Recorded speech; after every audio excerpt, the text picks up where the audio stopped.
आज की जय जय जय।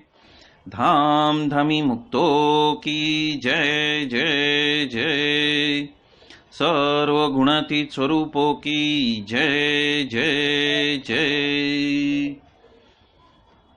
जे उत्पत्ति तथा स्थिति लय करे वेदो स्तुति उच्चरे। जे नारोम सुछिद्र मानुषमा ब्रह्मांड कोटि फरे। माया काल रवि शशि सुरगणो आज्ञान लोपेक्षण। एवाक्षरधामनाधिपति श्री स्वामी नारायण। महाध्यानाभ्यासं विदतजस्त्रं भगवत पवित्रेशं प्राप्तं स्थितिमतिवरेकान्तिकवृषे। सदानन्दं सारं परमहरिवार्ताव्यसनिनं। गुणातीतानन्दं मुनिवरमहं नौमि सततम्। वाणी अमृत थी भरी मधुसमी संजीवनी लोकमा। दृष्टि मां भरी दिव्यता निरखता सुदिव्य भक्तो बधा। हइये हेत भर्यु मीठू जननी सु नेहास्य मुखे वस्यु। हे श्री ज्ञान जी योगीराज गुरु ने नित्य नमो भावसु।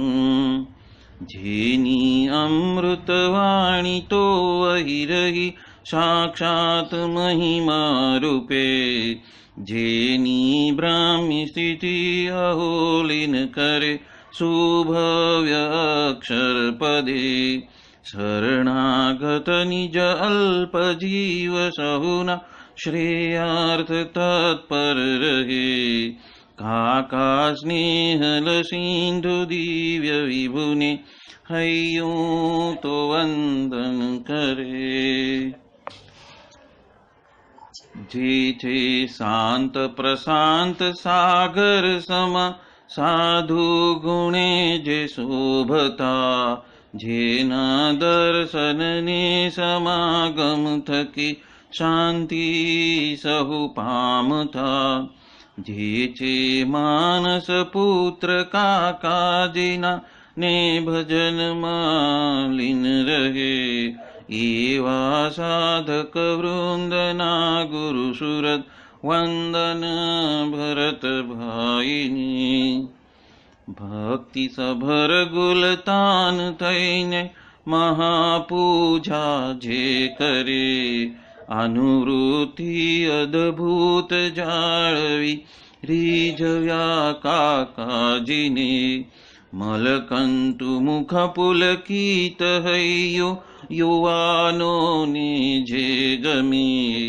एवा सुरद भुलकु विरल वंदन अहो वसी भाईनी। ब्रह्मरूप निजने मानतावळी श्रीजी हये धारता। जे मस्त रहीने प्रभु भजन मा सुरद भाव धारता। महिमा सभर दासत्व छलके जीवन माचे सजता। काका स्वरूप दिन कर विभु संभारवामा धन्यता। बोलो सहजानंद स्वामी महाराजनी जय जय जय। यत् सत्येन जगत् सत्यं यत् प्रकाशेन भाति तत्। यदानन्देन नन्दन्ति तस्मै श्री गुरुवे नमः।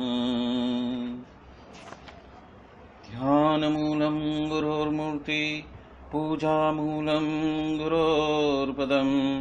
मन्त्रमूलं गुरोर्वाक्यं मोक्षमूलं गुरोः कृपा। सहजानंद स्वामी महाराज महाराज की जय जय जय। सहजानंद स्वामी महाराज की जय। સ્વામિનારાયણ હરે। સ્વામીએ વાત કરી છે, आज हम पवई धाम से एक जो बुक है अंतर करे प्रेम वंदना, उसका पहला खंड में श्री दिनकर दादा की कुछ बातें हैं, उसका एक पेज ले रहे हैं। और उस पेज में जो उन्होंने हमें एक कीज दी है, चाबी दी है कि हम क्यों अक्षरधाम से गिरते हैं। तो उसके लिए मैं उसका आज पठन कर रहा हूं कि उसमें उनको दिनकर भाई को प्रश्न पूछा गया है कि हमारा अंतिम ध्येय गुणातीत भाव को पाना है, तो आपकी दृष्टि से साधक परस्पर कैसे एक दूसरे को मदद करे जिसके वजह से ये मार्ग सुगम बन सकता है। एक है भगवान की कृपा, एक है गुरु की कृपा, और एक है संघ की कृपा। जैसे संघम शरणम गच्छामि जो बुद्ध देखे गए, या तो एकता की ताकत जो हमने बचपन में भी बहुत कहानियां सुनी है कि हम एक है तो हम क्या कर सकते हैं। तो वो एकता की ताकत कैसे हम जुटा पाए और उसमें क्या क्या विघ्न है, उसके बारे में उन्होंने बहुत अच्छी तरीके से समझाया। उन्होंने उत्तर किया है कि साधक को ब्रह्मरूप होने में दो चीज उसको दुविधा बनती है। वो दुविधा क्या है? तो सबसे पहले तो हमारे जो 4 प्रकार की देह है वो हमारी साधना में बीच में आते हैं। यहाँ पे 4 प्रकार के देह कौन से वर्णित किए हैं? एक है स्थूल देह जो कि 3.5 हाथ का है, जो हम सब देख रहे हैं, वो है स्थूल देह। फिर है सूक्ष्म देह। सूक्ष्म देह कहाँ पे है? सूक्ष्म देह यहाँ पे हमारे गर्दन के पास में है, उसको विशुद्धि चक्र कहा गया है। वो दुर्गा जी का चक्र है और वो अंगूठे के जितना है, सूक्ष्म है, और वहां से मन बुद्धि चलित होता है। यदि कोई गुरु को हम पर कृपा करनी है तो जो हमें प्रेरणा देते हैं तो 2 चीज से दे सकते हैं। एक हृदय के कारण शरीर से दे सकते हैं, अंतः प्रेरणा से दे सकते हैं, या तो ये चक्र को कंट्रोल करके कर सकते हैं। तो काल, कर्म, माया और प्रारब्ध को, ये चारों को यदि कंट्रोल करना है तो गुरु को ये अपना विशुद्धि चक्र और हृदय चक्र दोनों पे कार्य करना पड़ेगा। तो ये है दूसरा शरीर, सूक्ष्म देह, जो अड़चन रूप बनता है, बाधा बनता है। फिर है कारण शरीर। कारण शरीर कहां पे आया है? हमारे हृदय में एक वटाने के जितना एक शरीर है जो एक्सरे या उसे नहीं हम देख सकते हैं, लेकिन उसके अंदर एक कमल है। वो कमल 12 पखड़ियों का है और उस कमल की 12 पखड़ियों के ऊपर 12 भाव है। जैसे है काम है, क्रोध है, लोभ है, मोह है, मत्सर है, उग्रता है, लोभ है, लालच है, कपट है, खुशी है, डर है, भय है। वो सारी चीज वहां से उद्भव होती, तो उसको वो कंट्रोल करते हैं, उनको भगवान कंट्रोल करते हैं। और उसका संबंध सीधा भाव जगत से है। हमारा जो भाव है वो 3 कारणों के वजह से चलित होता है। एक है रजस, तमस और सत्व। तो वो 3 भाव से चलित होता है और वो 12 पकड़ियों के अंदर जो प्राण प्रदान होगा वो प्राण के हिसाब से हम रिस्पॉन्ड करते हैं, जो हमारे स्वभाव की प्रकृति बन चुका है जन्म जन्म से, जन्म जन्मांतर से। मैंने जो लास्ट टाइम कहा था कि अनंत जन्म जन्मांतर के पहाड़ों के पहाड़ पड़े हैं, तो वो कहां से बाहर आते हैं? कारण शरीर से। और जब वो हमारे जन्म जन्मांतर के बीज वहां से प्रस्फुटित होते हैं, तो जो प्राण प्रदान होएगा, जो हमारे कर्म का फल प्रदान होएगा, वहां से वो चीज पंखुड़ी काम करती है। यदि काम ज्यादा है, या तो क्रोध ज्यादा है, या तो डर ज्यादा है, भय है, या तो शंका है, शंका कुशंका है, वो सब वहां से प्रेषित होता है हमारे सिस्टम में, पूरे सिस्टम के अंदर। तो वो भी हमारे लिए एक बाधा है। फिर आगे लिखा है चौथा शरीर है महाकारण शरीर। अभी ये महाकारण शरीर है हमारे, ये जो आज्ञा चक्र है बरोबर उसमें पिट्यूटरी ग्लैंड है हमारे हेड में सेंटर में एक लेफ्ट ब्रेन और राइट ब्रेन, दोनों के सेंटर में एक पिट्यूटरी ग्लैंड है, जिसको ग्लैंड की महारानी कहते हैं, जो सारे हमारे तंत्र का कंट्रोल उसके हाथ में है। तो वो महाकारण शरीर कितना है? तल मात्र का, सिर्फ तल मात्र का।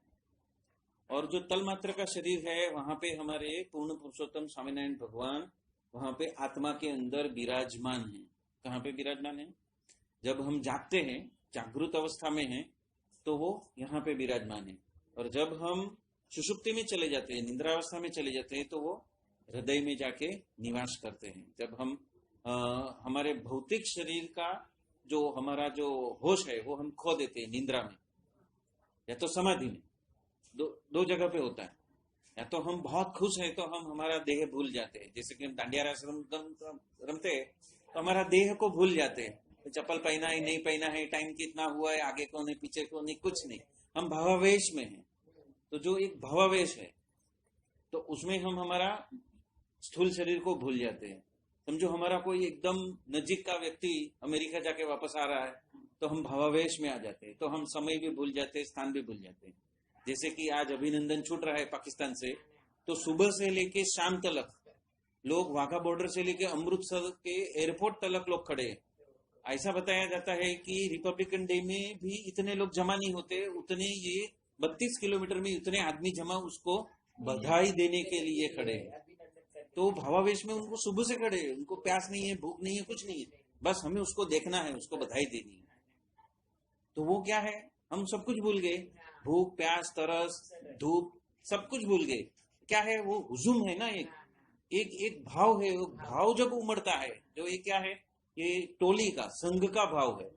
तो जो सब संघ का भाव होता है तब हमारे अंदर बहुत सारी एनर्जी पैदा होती है। तो वो जो है महाकारण शरीर से आती है। और ये चार जो शरीर है वो हमारे लिए बंधन है।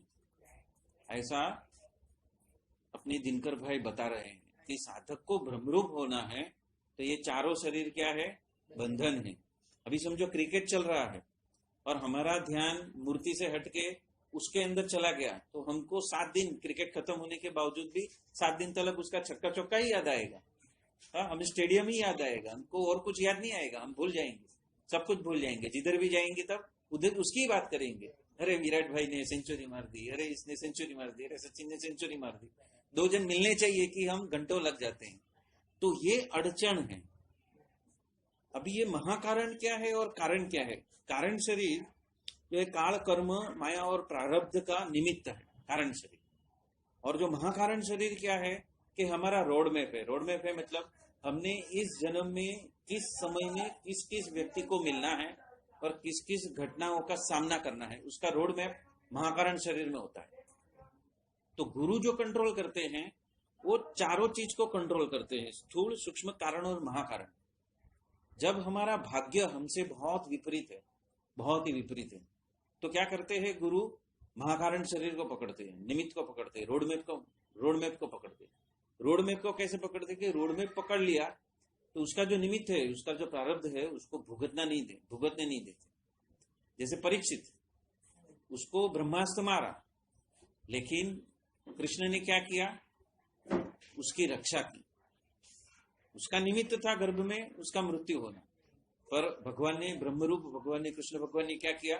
उसके मरे पर्यंत रक्षा की। और लास्ट टाइम में जब उसका देह गिरने वाला था तब तक्षक ने आके उसको डसा। मतलब वो ब्रह्मरूप हो गए, उसके बाद में उसने डसा। मतलब क्या हुआ? महाकारण शरीर को भगवान ने पकड़ के रखा जिंदगी भर, ताकि उसका मृत्यु समय से पहले न हो जाए। जो रोड में उसको दिया गया है वो रोड में वो बखूबी निभाए, अपना जीवन सहजता से पूर्ण करे। नहीं तो क्या होता था? अपाहिज होकर पैदा होता था तो हो सकता था, या तो मर जाता था तो दूसरा जन्म लेना पड़ता था। तो पांडव का तो कोई वंश नहीं चलता था आगे। तो उसके लिए भगवान क्या करते हैं? महाकारण शरीर को पकड़ते हैं। और कारण शरीर को कभी पकड़ते हैं? जब भी हमारे अंदर से कुछ बुरे कर्म या प्रारब्ध खड़े हो रहे हैं और उसके वजह से हम भाव में बह जाते हैं, तो भाव में नहीं बह जाए इसीलिए हमें क्या देते हैं? नियम देते हैं, नीति नियम देते हैं कि हमें इतने टाइम इतने बजे ये धुन करना है, हमें इतने टाइम इतने बजे ये सत्संग करना है, हमें ऐसा ऐसा भाव आए तो हमें ये करना है वो करना है, जो नीति नियम है उसके लिए क्या दिया है हमें, वचनामृत और स्वामी की बातों है, पुरुषोत्तम बोलिया प्रीते है, और ऐसे पुस्तकें वो बाहर निकालते हैं। किसको कंट्रोल करने के लिए? कारण शरीर को कंट्रोल। तो सूक्ष्म शरीर को कंट्रोल करने के लिए क्या बनाया है, तो कि वहां से क्या चलता है, सूक्ष्म शरीर से मन और बुद्धि चलती है। जब मन और बुद्धि चलती है तो हमारे अंदर क्या होता है, मन और बुद्धि कैसे चलित होता है, हमारी अवस्था के वजह से हमारे विचार बदली होते हैं, किसी के कुसंग के वजह से हमारे मन के विचार बदली हो जाते हैं, या तो हम जो टोले में गए सो संग में गए तो वो संग के भाव का असर हमारे ऊपर होता है, तो वो ना होए उसके लिए क्या दिया है हमें, फिर से वही दिया है, वचनामृत दिया है, हमें क्या करना हमें क्या नहीं करना, नीति नियम। मतलब ट्रेन को जैसे दो पटरी दे दी, आपको ये दो पटरी पे चलना है, बराबर है, नित्य नियम, नियम पे चलते रहे और आज्ञा को पकड़ के चले, नियम पे चलते रहे और आज्ञा को पकड़ के चले। एक है जो अभी आज्ञा मिल रही है और एक है हमें नियम दिए हैं। दो पटरी पे चलेंगे तो क्या होएगा, ये सूक्ष्म शरीर को हम क्रॉस कर सकते हैं, वो बाधा है ना। हमारा जीव का वृत्ति कैसा है कि आगे पीछे जो भी सुना उसको हम सच मान लेते हैं और उसके हिसाब से हम प्रेरित होकर डर जाते हैं और डर के फिर भरत भाई को फोन करते हैं, भरत भाई ऐसा ऐसा होने वाला है। वो रामन राघवन आया था तभी क्या हुआ था, सब लोग पहुंच गए थे, किधर तारदेव पहुंच गए थे, क्या करे रात रात भर जागना पड़ता है। हाँ, तो उसमें से बचने के लिए क्या करते हैं हम, प्रगट सत्पुरुष के पास में जाते हैं। तो उन्होंने क्या दिया, नीति नियम दिए कि भैया आप धुन करो, अभी आए हो डर के आए हो, इधर ही मेरे सामने बैठ के धुन करो। और जब वो धुन खत्म हुई उसके पहले फोन आ गया कि वो पकड़ा गया है। मतलब क्या हुआ, उन्होंने शरण किसका लिया, धुन का, नियम का, गुरु शरण का। हमारे आजू बाजू के माहौल में या तो हमारे ऊपर कोई ऐसी आपत्ति आने वाली है तो हमें गुरु की शरण में जाना है। वो प्रसंग इसके लिए नहीं कोट किया कि वो लोग डरपोक थे, वो प्रसंग हमारे लिए एग्जाम्पल बना कि हमारे जीवन में भी ऐसी परिस्थितियां आ सकती है और उस वक्त यदि हम गुरु की शरण में जाए तो गुरु की शरण में जाना, उनके पास में जाना, भौतिक दिख जहां पे है वहां पे उससे अरज करके उनसे मार्गदर्शन पाना, तो उसके वजह से भी हमारा ये जो सूक्ष्म शरीर है वो क्या कर सकते हैं, हम उसके ऊपर उठ सकते हैं। तब हमारे नीति नियम हमें काम में आ सकते हैं, तब हमारा जो आज्ञा पालन है वो काम में आ सकता है। एक बाजू नियम, एक बाजू आज्ञा पालन, बराबर है, दोनों चीज साथ में है। और स्थूल शरीर क्या है, स्थूल शरीर के लिए भी नीति नियम दिए हैं, जैसे अज्ञारस करना, जैसे शरीर का देह का हमें कैसे देखना, स्थूल शरीर को कैसे देखना, तो कि हमें सबको भ्रमरूप देखना है, सिर के ताज देखना है, हमारे सब साथ में आए सभी भक्तों को किस तरह से देखना है, वो क्या है, स्थूल के नियम, बराबर ना। अज्ञारस कैसे करने की, 7 तारीख को कैसे अटेंड करने का है, हम मंदिर में जाते हैं तो कैसे रहने का है, हम समैया में जाते हैं किसी के आश्रम में गए हैं तो हमें वो रूम कैसे मेंटेन करनी है, वो क्या है, स्थूल नियम है, स्थूल शरीर के नियम है।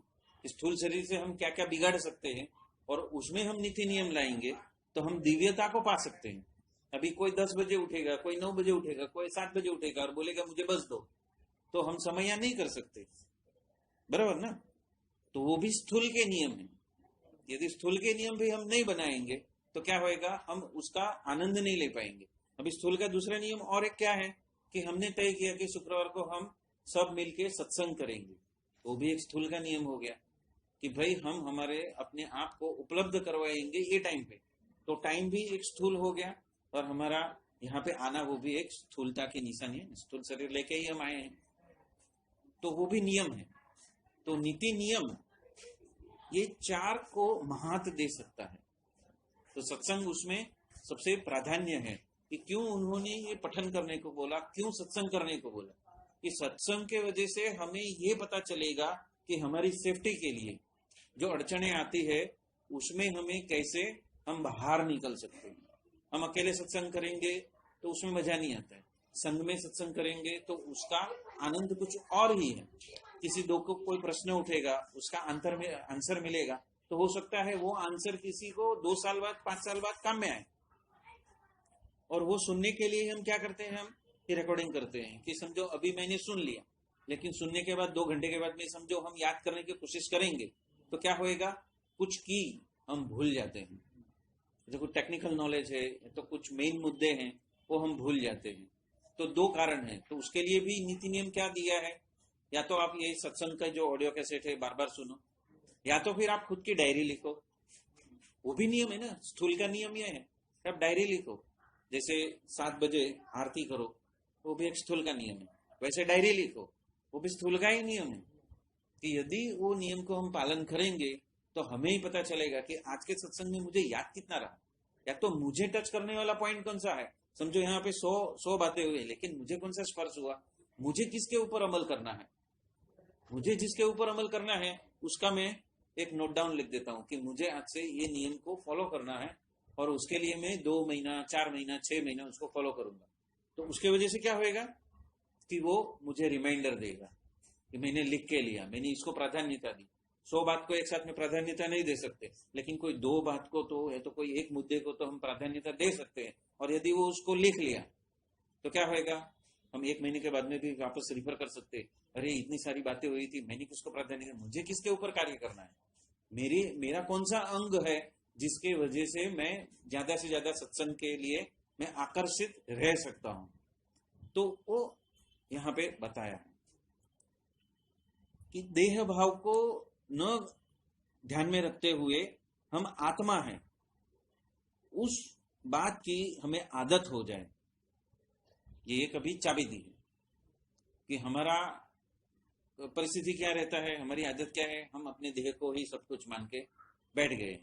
अभी जिस दिन हमें पता चला कि हमारे पास में 9 देह है, तो हम क्या करेंगे? हम आज तलक मान के बैठे थे कि ये जो स्थूल शरीर जो आईने में दिखता है उतना ही मैं हूं, लेकिन वो मैं नहीं हूं।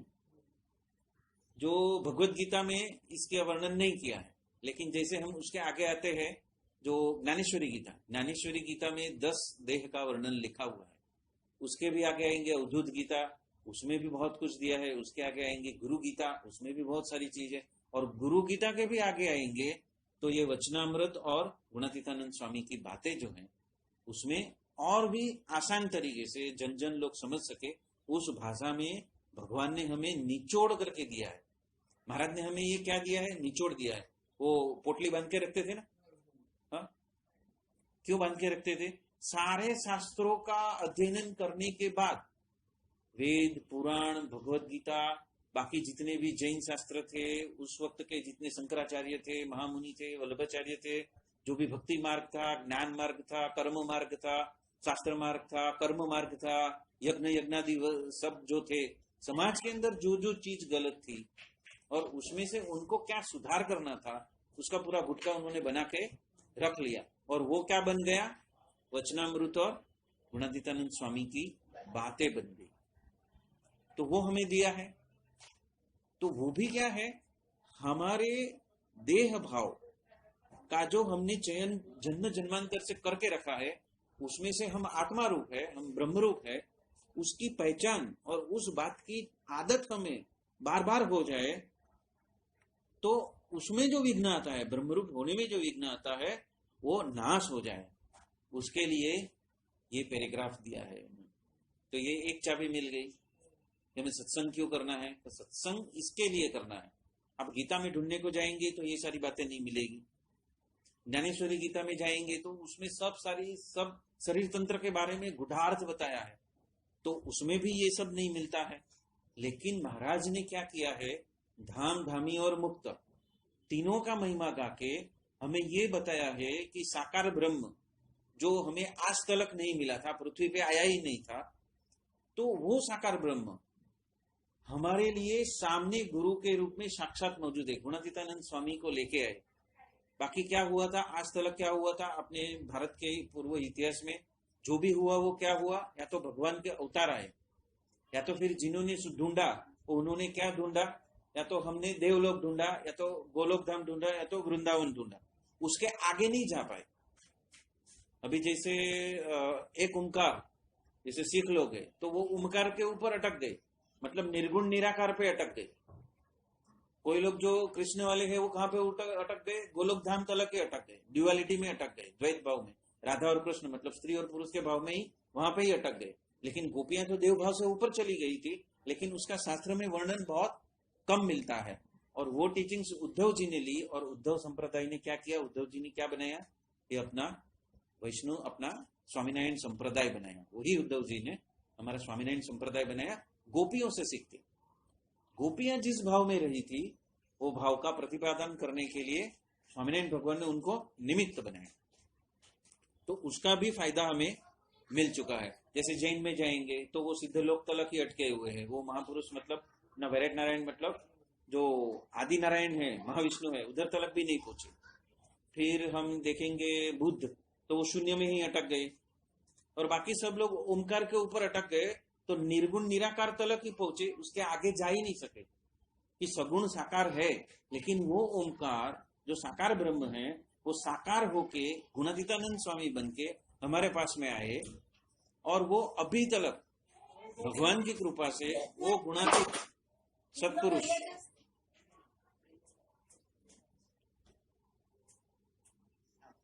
वो ओमकार हमारे सामने साक्षात मौजूद है। जब भी गुरुजी की और मेरी प्रथम मुलाकात हुई थी पवई में, तो खाना खाने के बाद में फिर से उनकी सभा के बाद में फिर से सभा होती है 11 से 11:30 बजे तक। तो उन्होंने पर्सनली मेरे सामने देखते हुए कहा था कि जो ओमकार है वही स्वामी है। स्वामीनारायण में स्वामी वही ओमकार है। तो हमारे लिए स्वामी कौन है? जो प्रत्यक्ष और प्रगट है वो। तो मतलब कि ओमकार जो है, जो निर्गुण निराकार सारे शास्त्रों में लिखा है, वो साकार ब्रह्म हमारे आंखों के सामने गुरु बन के हमारे लिए आए, जो आज तक उपलब्ध पृथ्वीलोक पे नहीं थे। तो कितनी बड़ी गिफ्ट दी है। तो उस वक्त में नहीं समझा था ये जो बात है ना, उस वक्त में नहीं समझ सका था। गुरुजी ने सामने से बोला था कि ओमकार ही स्वामी है। तो स्वामी नारायण में ओम स्वामी नारायण नहीं बोलते, क्योंकि ओम ही स्वामी है, लेकिन स्वामी ही प्रत्यक्ष है, प्रकट और प्रत्यक्ष है गुरु के रूप में। और वो गुणातीतानंद है, साकार ब्रह्म, जो हमें मुक्त कर सकता है और जो हमें पूर्ण पुरुषोत्तम तलक लेके जाता है, वो हमारे पास में। यदि उसकी दीक्षा हम नहीं लेते तो हम वो निर्गुण निराकार से ऊपर जा ही नहीं सकते।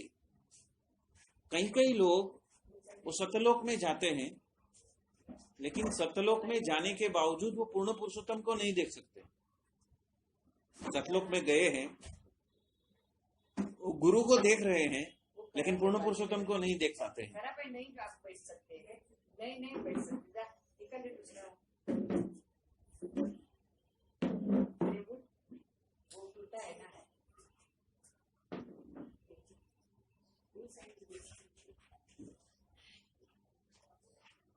तो ये जो गहनता की बात है, गुरुजी आके इतनी चीज, छोटी सी चीज बोल के गए, लेकिन ये समझने के लिए मुझे ये जब पढ़ा ना, तभी मुझे बत्ती हुई।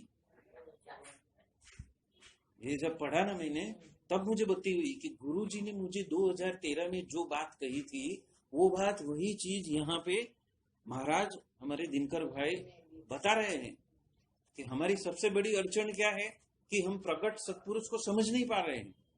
ओमकार ही सगुण साकार, साकार ब्रह्म हमारे सामने, आंखों के सामने हमें मुक्ति देने के लिए गुणातीत परंपरा में हमारे सामने मौजूद है।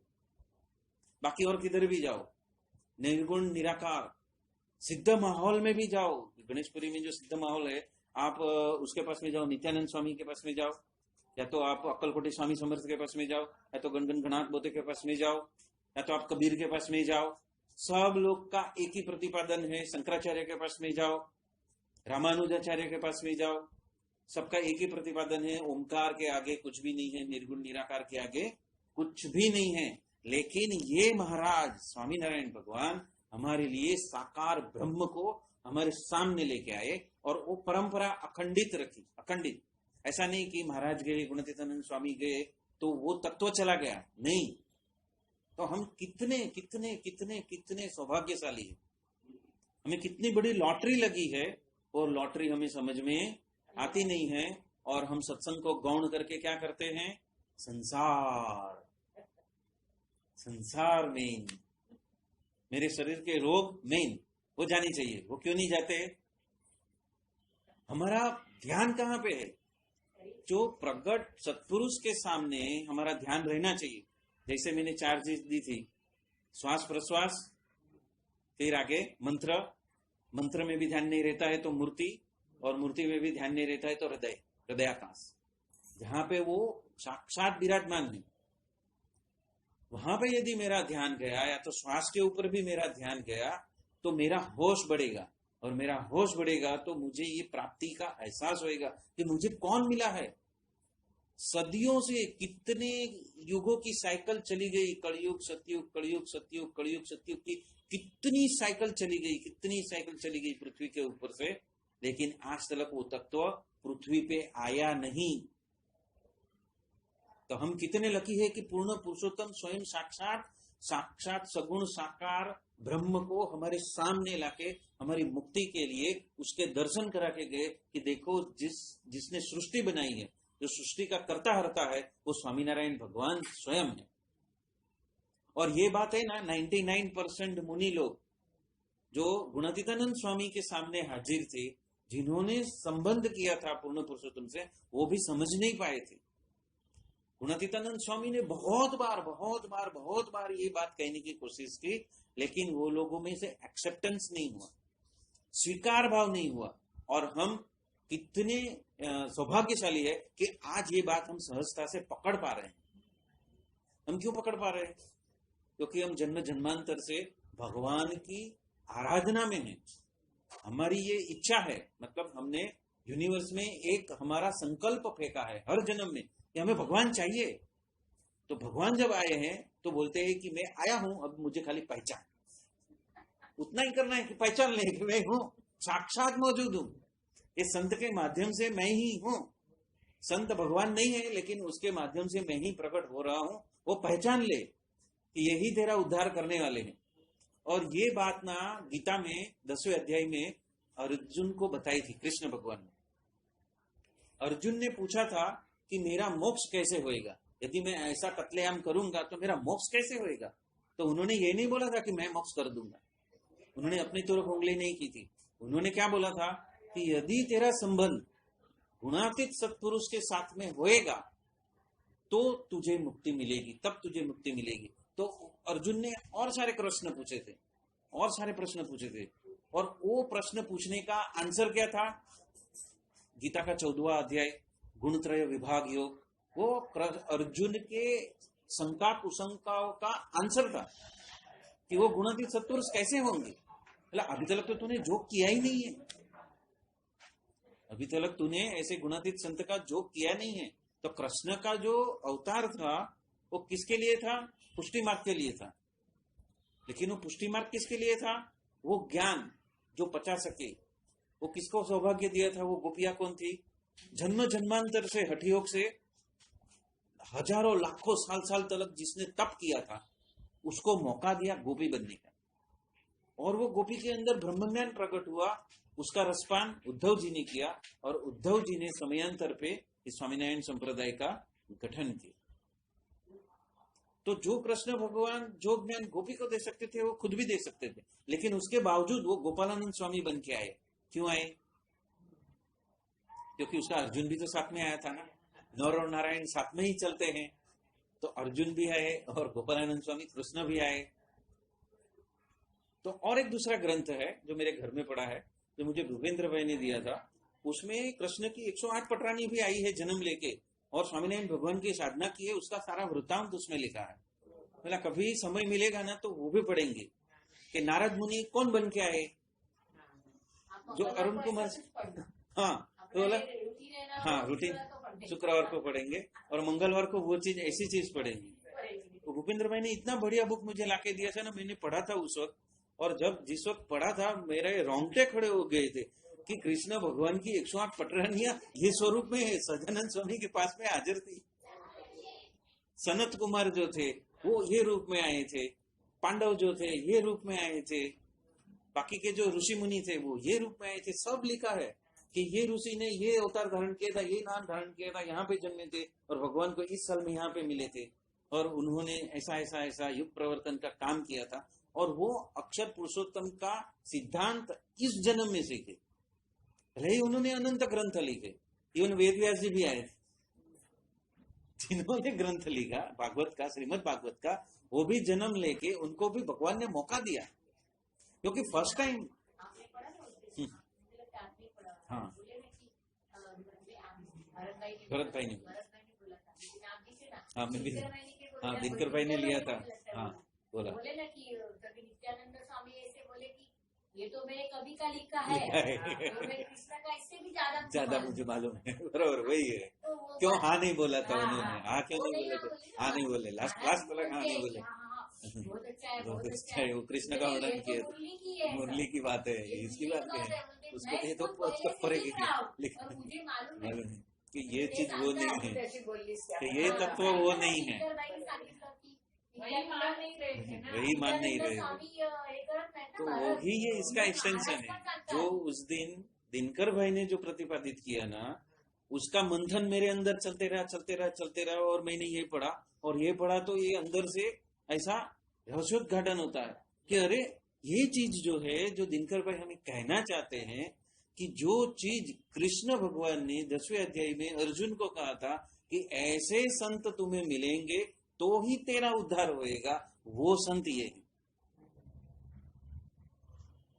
जो चीज गोपियों के पास से उद्धव जी ने पकड़ी थी जिसका रसपान कृष्ण ने जानबूझ के उनके पास में करवाया था कृष्ण ने उद्देश्य नहीं दिया था नहीं तो वो भी चाहते थे तो वो उसको उद्देश्य दे सकते थे अर्जुन को दिया तो उनको क्यों नहीं दिया लेकिन उसमें एक तत्व और ऐड करना था कृष्ण भगवान को यदि कृष्ण और उद्धव का संवाद रहता तो उसमें भक्त बाकी रह जाता तो भक्त की महिमा नहीं आती इसीलिए कृष्ण भगवान ने क्या किया उनको वहां पे भेजा ऐसी प्रेरणा दी कि वो गोपियों के पास में जाके अपना ज्ञान उद्घाटित करे और वो काम रिवर्स हो गया जब गोपियों ने अपना तत्व ज्ञान दर्शित किया तब जाके उद्धव जी को पता चला कि यदि ये गोपी ये अवस्था में है जिसमें मेरे कोई ज्ञान का काम नहीं है जिसमें मेरे कोई प्राणायाम का काम नहीं है जिसमें मेरे कोई हठयोग का काम नहीं है जिसमें मेरे कोई वेदों का काम नहीं है तो बोलते हमारे पास में मन बुद्धि ही नहीं है तो हम प्राणायाम किसके लिए करें मन को कंट्रोल में करने के लिए हमारी संवेदनाओं को भाव जगत को कंट्रोल करने के लिए हमें प्राणायाम करना है वो वेद बताते हैं लेकिन हमारे पास में तो कृष्ण के सिवाय मुझे कुछ दिखता ही नहीं है सारे संसार में हम तो ध्यान करते हैं उसके लिए कि हमारे अंदर जो कृष्ण की मूर्ति घुसी है उसको भुलाने के लिए हम ध्यान करते हैं ये ज्ञान जब उद्धव जी को गोपी ने बोला तब उसको ध्यान आया कि ये गोपियां ध्यान नहीं कर रही है ये कृष्ण को अपने चित्त से हटाने के लिए वो ऐसी बैठी है सज्जड़ होके कि वो मुझे काम ही नहीं करने देता रोटी पकाऊं तो उसमें कृष्ण दिखता है पानी भरूं तो उसमें कृष्ण दिखता है हाँ किसी को खाना परोसा तो वो परोसने वाले में जो खा रहा है उसमें कृष्ण दिखता है तो परेशान हो गए पागल हो गए वो उनकी उन्मनी अवस्था थी वो अवस्था को क्या बोलते हैं उन्मनी अवस्था में आप उटपटांग काम करते हैं थाली में खाना देना है उसके जगह पे जमीन पे खाना दे देते हैं और थाली में पानी देते हैं वो उन्मनी अवस्था है उसमें उनको पता नहीं चलता है बोलते हैं गोपी बावली हो गई उसको कुछ समझ नहीं है घर का काम बरोबर नहीं करती अपने बछड़े के जगह पे पति को बांध देती है और बछड़े को छोड़ देती है ऐसा उन्मनी अवस्था में ऐसा उटक पटक होता है उल्टा काम हो जाता है सब में कृष्ण दिखता है अभी पति को और बछड़ा को सुबह हो गई बछड़े को छोड़ना है गायों को छोड़ना है धेनु में जाने चराने के लिए छोड़ना है तो क्या हुआ पति को बांध दिया और उसको छोड़ दिया तो काम उल्टा होता है तो ये उन्मनी अवस्था है अभी सभी में कृष्ण दिखे तो अभी कौन सा योग करने का ध्यान योग करने का कृष्ण ने बताया हुआ कौन सा योग करने का हाँ प्राणायाम करने का हठ योग करने का मंत्र योग करने का भक्ति योग करने का कर्म योग करने का कौन सा योग करने का अरे दिखता ही है सबसे परे वो बात उद्धव जी को जिस वक्त पता चली तब उन्होंने ये वरदान मांगा कि मैं वृंदावन के अंदर ऐसी एक लता बन के यहाँ पे आऊं जिसके वजह से ये गोपियों की चरण रज मेरे सर के ऊपर गिरे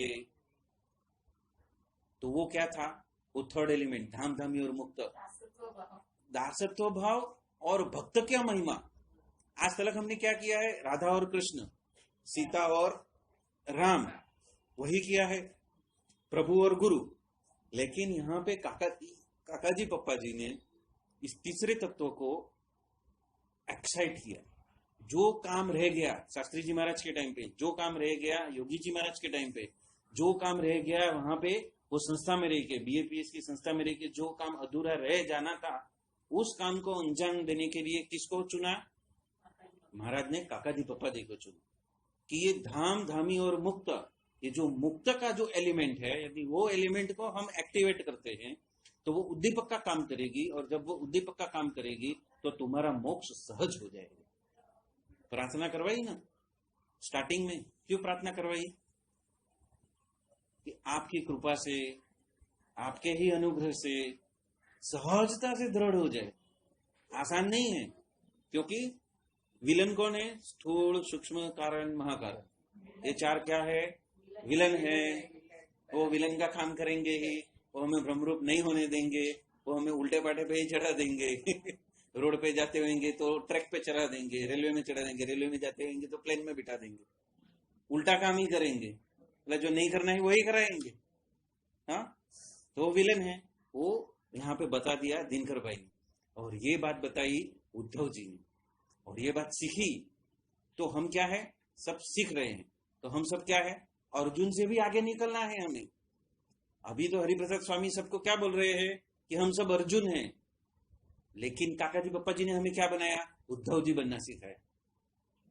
उद्धव जी बनना सिखाया मतलब क्या? दास का दास बनो, भक्त के दास का दास बनो, और उसमें दिव्य बुद्धि रखो। सभी दिव्य माने, तू दिव्य, तेरे 100 दिव्य, वो कभी मान सकते हैं जब हम नीति नियम को फॉलो करेंगे। तो हम ऐसे ही बोल रहे हैं कि ये अपना ओपनिंग प्रेयर है और हमें भरत जी ने दिया है, लेकिन समझ नहीं होएगी तो क्या होएगा? उसका परिणाम नहीं मिलेगा। यदि ये बात हमने गहनता से सीख ली, समझ ली, तो हमें उसका परिणाम मिलेगा कि हमारे सामने कौन आया है।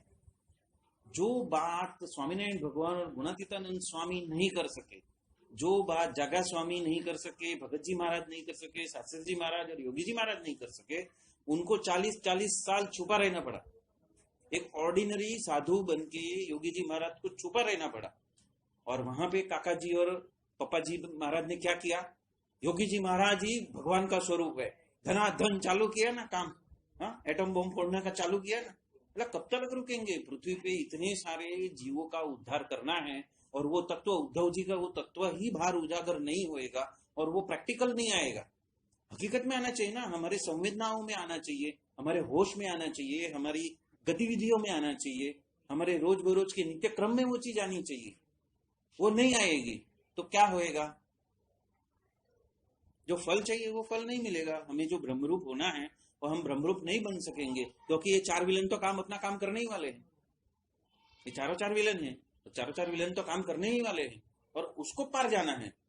तो हमें प्रगट गुरु की जो महिमा समझाई है कि उनकी कृपा से, उनके संकल्प से, उनकी ताकत से, उनकी प्रेरणा से आप करवा के ले, हम नहीं। जीव का कोई ताकत नहीं है। इतने बड़े बड़े हो गए, छलांग मार लिए सबने। हाँ, ओमकार तलक छलांग मार लिए, सिद्ध माहौल तलक छलांग मार लिए, लेकिन गुणातीत है सगुण साकार रूप में, वो किसी को पता नहीं चला। साकार ब्रह्म मौजूद है, और वहां पे उसके आगे भी परात्पर परब्रह्म पुरुषोत्तम नारायण सगुण साकार रूप में मौजूद है। वो किसी को पता ही चलने ही नहीं दिया, जा ही नहीं सके। जीव कितना भी सिद्ध हो जाए तब भी नहीं जा सके। इतने सारे सिद्ध है, बहुत बड़ा लिस्ट है आज की डेट में, जो मैंने गिनती करवाई, वो भी नहीं जा सके। लेकिन ये अनुग्रह है। ये क्या है? अनुग्रह है। अभी जो नित्यानंद भगवान थे गणेशपुरी के, या तो मुक्तानंद बाबा थे, या तो उसके साथ में क्या बोलते हैं हमारे गुरुमाई थे, वो तीनों को मालूम है। और अभी अभी मैंने एक फोटो भेजा था जिसमें रंग अवधूत जी, योगी जी महाराज, फिर जय कृष्णन और मुक्तानंद बाबा, चारों एक साथ में है। उसका फोटो मैंने अश्विन भाई को भेजा। अश्विन भाई को क्यों भेजा? क्योंकि वो फोटो लेने वाले अश्विन भाई खुद थे। अपने अश्विन भाई उन्होंने वो फोटो लिया है। वो काका जी पप्पा जी जाते थे ना गणेशपुरी में, तब उनका फोटो लिया है। तो मुक्तानंद बाबा और आज की डेट में गुरुमाई भी वो जानती है कि जिसको ध्याना है वो योगी बाबा है। तो उनका सबसे बड़ा पूरा दीवाल भर का चित्र हमारे सिद्धाश्रम में है, और उनकी कृपा से ही उन्होंने ही मुझे यहाँ पे भेजा। तो वो दृष्टा है, लेकिन वो बोल नहीं सकते। आज भी वो अपने आश्रम में निर्गुण निराकार ही सिखा रहे हैं पूरे वर्ल्ड में। क्योंकि जीव को उस लेवल तक को तैयार करना है ना, ग्रेजुएट तो करना है ना।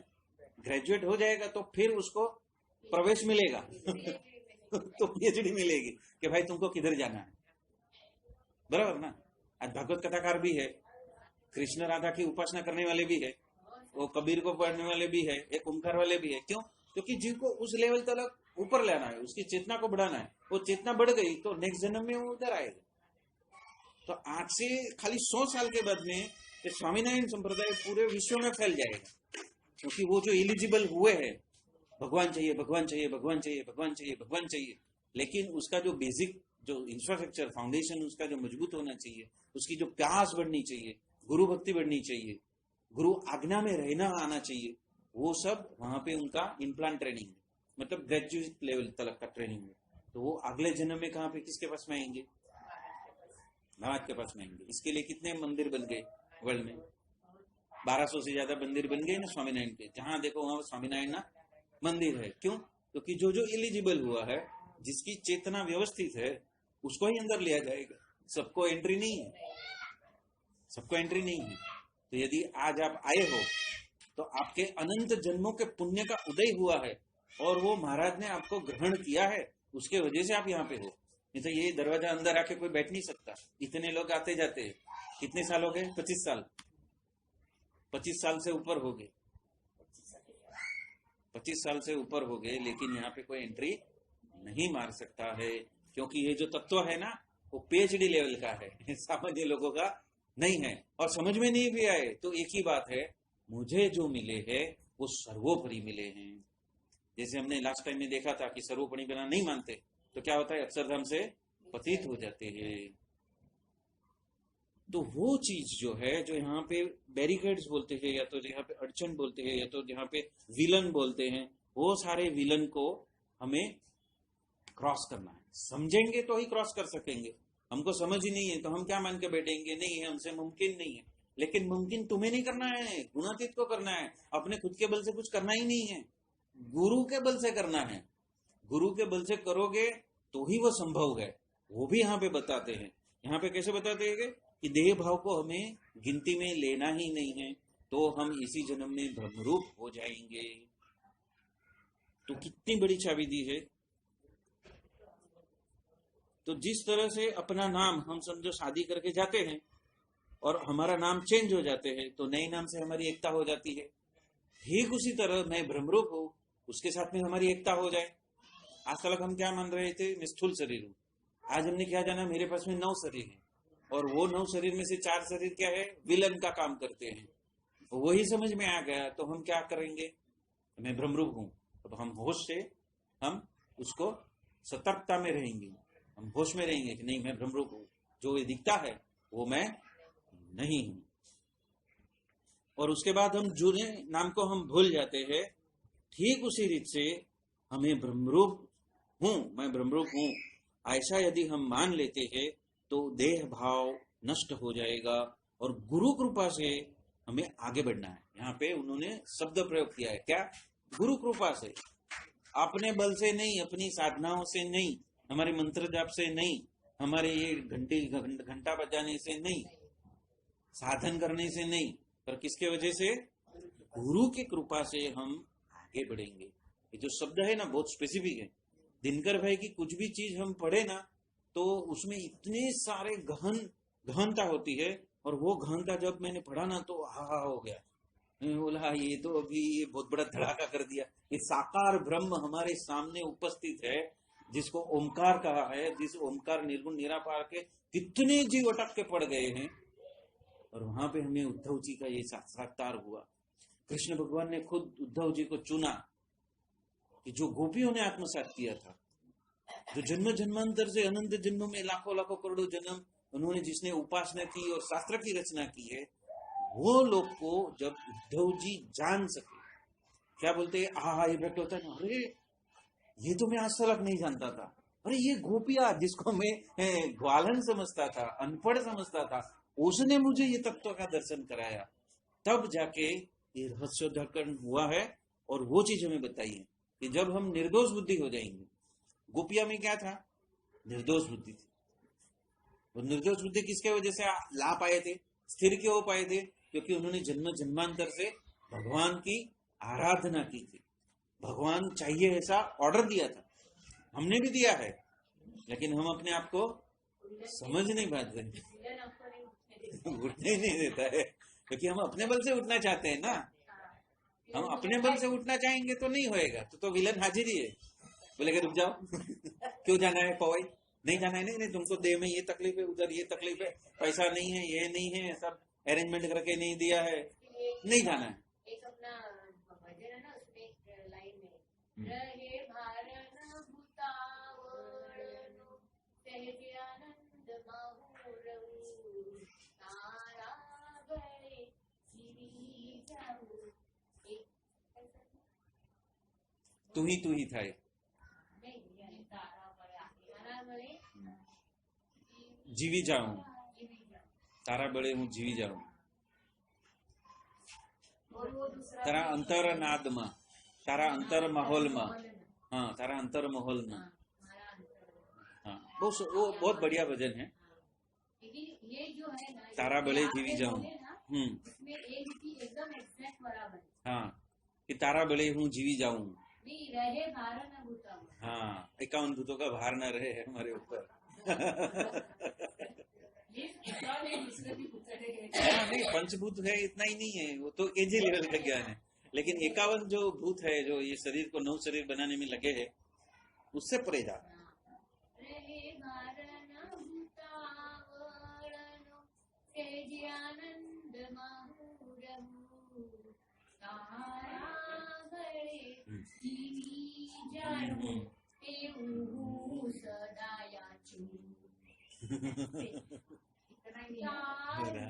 स्वरूप देवचे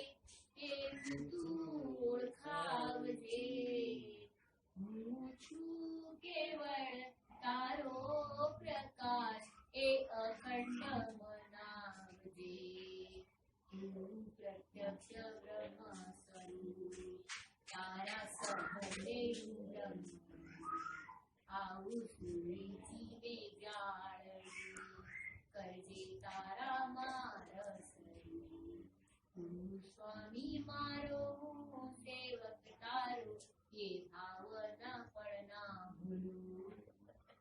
हाँ ये रसरूप, ये जो रसरूप बोला ना, बस वही शब्द का चिंतन मनन कर रहा था मैं, कि कृष्ण भगवान को जब भी हम दूसरी टेलीविजन सीरियलों में हम देखते हैं तो उनके भजन हम सुनते हैं तो उसको रसगन मूर्ति कहा है, रसरूप कहा है, रंग रसिया कहा है, तो वो चीज यहाँ पे क्यों नहीं है, उसके ऊपर मैं चिंतन मनन कर रहा था, तो दिनकर भाई मुझे यहाँ पे लेके गए। ये पढ़ तो मैंने बताया है वो कैसा आनंद घन है, वो कैसा रसिया है, वो कैसा रस रूप है, वो किस तरह से हम उसको पा सकते हैं, वो चीज का निर्देश किया, वो चीज का निर्देश किया। और इसके सामने मुझे लगता है कि ये एक बार सुन लिया ना तो ऐसा लगता है कि इसको बार बार सुनते ही रहो, तो वो रसरूप कैसे है, वो रसरूप हमें क्यों मालूम नहीं होता है, वो आनंद का जो उद्धी है, जो आनंद का जो सागर है, वो हमें क्यों महसूस नहीं होता है, वो तो है रसगन मूर्ति रसरूप। हाँ ये हमने एक बार उसका हमने आनंद रूप दिया, हमने एक बार पंचाला ले, पंचाला और पंचाला में जो महाराज ने जो चंदन और तिलक चांदला जिधर किया ना, वो पंचाला का जो ये है बड़ा मंदिर है परिसर, नीचे जरा एक चौक पीछे का कैसे है अपना ये है ना अपना स्मृति मंदिर ऐसा बड़ा है, लेकिन बड़ा है, और खाली हम लोग एंटर हो गए ना, बात सब लोग चालू हो गए एकदम, यानी वो जो उसमें से जो वो आता है ना अपने को क्या बोलते हैं, वो आनंद, एक आनंद मीन्स आप बोले ना, जब भी वो आता है तो अपने को ऑटोमेटिक उसके जुनून आते हैं ना,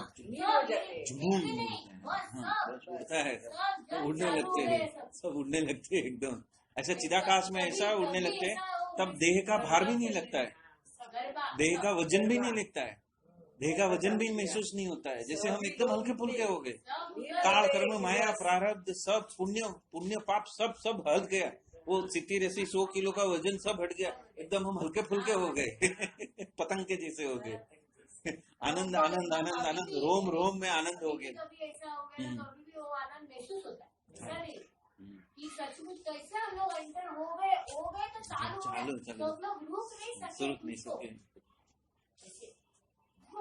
बहुत बढ़िया। अपना तारदेव भी वैसा ही है। तारदेव में एंट्री करो और स्वामी नारायण स्वामी नारायण स्वामी नारायण चालू किया तो कितने घंटे निकल जाएंगे पता ही नहीं चलेगा। वो काका जी का कृपा है। काका जी क्या बोलते थे, चलो आते 10 मिनट धुन करते हैं, और कितना घंटा होता था, 1.5 घंटा 2 घंटा 3 घंटा, क्यों पता ही नहीं चलता था। देह भाव गया ना, कैलकुलेशन गया, ये 4 विलन को उड़ा दिया ये 4 विलन को काका जी ने अनुग्रह करके उड़ा दिया। तो यहाँ पे क्या लिखा है, गुरु कृपा से। तो हम गुरु की शरण में गए, मतलब गुरु की कृपा के लिए ही गए ना, तो मतलब हमने क्या कर दिया, सरेंडर कर दिया। और जैसे सरेंडर कर दिया तो क्या हो गया, गुरु ने ये 4 विलन से परे कर दिया। और परे कर दिया तो क्या हुआ, आनंद का सागर छलक गया। जिसको पाने के लिए करोड़ों करोड़ों जन्मों में एक एक टांग पे खड़े हैं और अष्टांग योग किया है, वो सब साइडा निकल गया। क्या किया, खाली सरेंडर हो गए। मेरे गुरु यहाँ पे विराजमान है, मेरी जो भी तकलीफें है उधर जाके समर्पितम। और कभी क्या होता है मालूम है, हम इतने सारे प्रश्न लेके वहां पे जाते हैं और जैसे गए सब बाष्पीभवन, सब बाष्पीभवन। ये टाइम पे भरत भाई के बर्थडे के ऊपर उसने अक्षय लोघा लेने बोला था कि मैं कितने भी प्रश्न लेके भरत भाई के पास में जाऊं, सब सुनियाओ, सब सुनियाओ का कुछ भी याद नहीं रहे, और आनंद में मैं महकने लगू। क्या करना है वही मालूम नहीं, क्या पूछने आया था वो घर में जाके भी याद आता है, अरे मैं तो ये पूछने गया था, और वो तो पूछा ही नहीं, और कुछ और ही होके आ गया है घर पे वापस। मतलब कि हमें उसका भार नहीं लेना है। जो परिस्थिति है वो उनको मालूम है कि वो आने ही वाली है, ये 4 विलन बन के खड़े ही रहने वाले हैं, और अनंत प्रश्न की हारमाला चालू ही करने वाले हैं। तो उसका जवाब देने के बजाय तुम धुन करो, तो बोलेंगे यहाँ पे आए हो तो जाओ प्रदक्षिणा करके आ जाओ, करो धुन, आरती करो, धुन करो, प्रदक्षिणा करो, किसी के महिमा करो, किसी के महिमा के गुणगान गाओ, कुछ सेवा कर दो, किसी को हेल्प कर दो, तो क्या होएगा, जो वो है वो प्रत्यक्ष यहाँ पे हाजिर हो ही जाएगा। तो ये बात, और इसको क्या बोला है, केजी का लेवल है इसको क्या बोला है, केजी का लेवल है। जो मतलब हम जो प्रार्थना कर रहे हैं, तो प्रथम का 24 और मध्य का 25, हाँ 24 जो हमने लिया था ना, कि दोनों जोड़ी में जिसकी ये प्रार्थना है, तो वो क्या है, यहाँ पे यही चीज यहाँ पे लिखी है कि उसके बल से यदि हम करते हैं तो ये क्या है, केजी लेवल की शुरुआत है दिनकर भाई लिखते हैं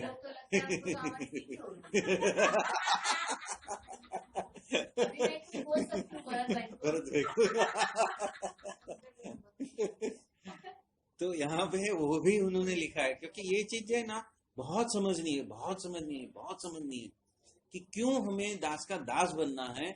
उसके लिए यहाँ पे दिनकर भाई ने लिख लिया कि ये तो सिर्फ फर्स्ट स्टेप है, मतलब कि केजी लेवल है, केजी लेवल में आपने प्रवेश किया है, फर्स्ट स्टेप है, केजी लेवल की शुरुआत है ये। फिर बोलते हैं अभी दूसरा तबक्का, अभी सेकंड स्टेप आता है। दूसरे स्टेप में क्या है कि परब्रह्म की भक्ति करने में अनेक प्रकार के संग जो है विघ्न बनते हैं। अभी आया फर्स्ट स्टेप में क्या क्या पहले बताया, विलन है, फिर बोलते हैं कि परब्रह्म की जो भक्ति करते हैं उसमें अनंत प्रकार के विघ्न हमें बीच में आते हैं। मतलब हमारा संग, हम देह का संग कर लेते हैं, हम मन का संग कर लेते हैं, हम मान्यताओं का, बुद्धि की वजह से मान्यताओं का संग कर लेते हैं, हम रीति रिवाजों का संग कर लेते हैं, और ऐसी तरह से अनेक प्रकार के संग जो है हमारे बीच में आड़े आते हैं। मैं ब्राह्मण हूं, मैं तो पछात जाति का हूं, मैं तो गरीब हूं, मैं तो कमजोर हूं, मुझे मेरे शरीर में तो हलन चलन करने की शक्ति नहीं है। लेकिन हम प्रेरणात्मक वाक्य देखते हैं तो हमें क्या पता चलता है कि ये सारे क्या है, प्रथम तबक्का के लेवल का भक्त का बात किया है। सेकंड लेवल में क्या आता है कि हर एक प्रसंग में हमें उसका ध्यानपना रखना है कि मेरे भगवान मेरे साथ में हैं और उनका संबंध मेरे अंदर से वो कार्य कर रहे हैं। ये जानपना रखने की बात करते हैं। अभी जानपना रखने के लिए उन्होंने क्या बोला है कि आप हर एक प्रसंग में जब गड़बड़ा जाते हो, हमारा ट्रैक चेंज हो जाता है या तो हमारा व्हीकल चेंज होता है तो हमारा यंत्र चेंज हो जाता है, जैसे लास्ट टाइम मैंने समझाया था कि हम साइकिल पे जाते हैं, उसकी जगह पे स्कूटर में जाते हैं, उसकी जगह पे कार में जाते हैं, उसकी जगह पे रेलवे में जाते हैं, तो यंत्र अलग हो गया, तो नियम नीति नियम बदली हो गए। उसी तरह शरीर भी एक यंत्र है। यदि हमने हमारे मन का आधार लिया है तो मन में से बाहर निकल के हम बुद्धि में जाए, बुद्धि से बाहर निकल के हम निर्दोषता में जाए, निर्दोष भाव में जाए। तो हमने क्या किया, शरीर के यंत्र की कल जो है, जो चाबी है, वो बदली कर दी। और जब चाबी बदली कर देते हैं तो क्या होता है, उसका अनंत गुना फल मिलता है। निर्दोष बुद्धि के राजा बन गए तो क्या मिलेगा, मैं डायरेक्ट साक्षात मूर्ति का दर्शन हो जाएगा। निर्दोष बुद्धि में जिस दिन हम स्थिर हो गए, उस दिन हमें क्या होएगा, हम डायरेक्ट भगवान का दर्शन पाने के लिए हम हाजिर हो जाएंगे, हमारी एलिजिबिलिटी हो जाएगी, हम सुपात्र हो जाएंगे। तब तक हम सुपात्र नहीं बन सकते। इसके लिए मैंने एक पीडीएफ भेजा है, योग वशिष्ठ भाग 1। उसमें लिखा है कि हमारा चित्त हमारे साथ में क्या खेल खेल के जाता है, और उसके वजह से वो क्या होता है, मलिन हो जाता है। और वो मलिन होने की वजह से हम हमारे हृदय में वो भगवान की मूर्ति का दर्शन होते हुए भी नहीं कर पाते हैं। हाजरा हजूर है, जिस वक्त प्रगट सत्पुरुष ने हमें दीक्षा दी, उसी वक्त मंत्र के रूप में वो मूर्ति हमारे अंदर स्थापित हो गई। लेकिन हमारे मलिन चित्त के वजह से वो दर्शन, हम खुद हमारे अस्तित्व में वो जुड़ गए हैं। अब हम अभिन्न नहीं हैं, हम अभिन्नत्व में आ चुके हैं, भिन्न नहीं है। हम क्या समझते हैं, भगवान अलग मैं अलग, नहीं। आप रडार में आ गए, उस यंत्र के नीति नियम में आ गए। जिस वक्त आप प्लेन में बैठे और प्लेन ने टेक ऑफ कर लिया, तो पृथ्वी के और कोई नियम आपको लागू नहीं होंगे, रेलवे के नियम लागू नहीं होंगे। वो एयरप्लेन के जो नियम है वही काम में आएगा।